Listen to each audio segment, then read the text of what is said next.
ugu yaraantii hal ruux ayaa ku geeriyooday kadib markii uu askari rasaas ku furay dhalinyaro kooxaha oo rabshado ka sameynayay munaasabada soo dhaweynta xisbiga mucaaradka ah ee Waddani intii lagu guda jiray xafladii soo dhaweynta ee Degmada Dila. Askarigani ayaa la sheegay inuu rasaasta furay kadib markii ay ku soo xoomeen kooxo dhalinyaro u badnaa oo rabshad ka sameynayay munaasabada soo dhaweynta ee loo sameeyay xisbiga mucaaradka ah ee Waddani, kuwaasi oo la sheegay in ay dhagax tuur ku sameeyeen qaybo kamid ah wafdiga xisbiga mucaaradka ah ka socday intii uu ku sugnaa Degmada Dila.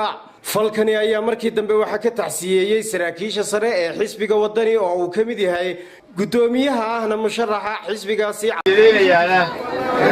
ninkii dhalinyarada ahaa ee maanta ku geeriyooday degmadii aan soo dhaafnay ee Dila gacan ka xaq daran baa dishay. ilaahay jannadii ha ka waraabiyo, waalidkiina samiriyayna ka siiyo. مسؤولية هذا كبعضي وأنا عينك البوليس كبارة وعندي دم بقلة وصوت يا الله صار حتى الله كبير والد كانت ضربة تعسيرنا والله قيب سنة من الجدودة كل مية من البرسات مكردية. أنا أدوك حماهي وأن تعسير دريا ويسكي يا هلدي وكجريودي ويل كودن تريمان تدلا وأن فيلانو إنه كودن تي شرع الظهر وقعنتا قعنا سكري وكوبحي ودل أنا هين ماشي يا هذه أطار بحماهي وقال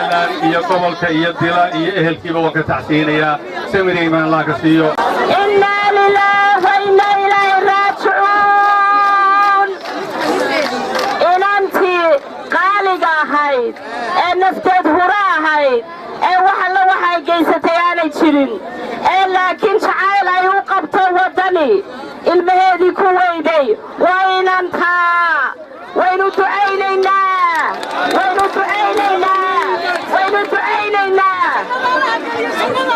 وحلا إن الله انتي دمتين الله ونحرسته انت النور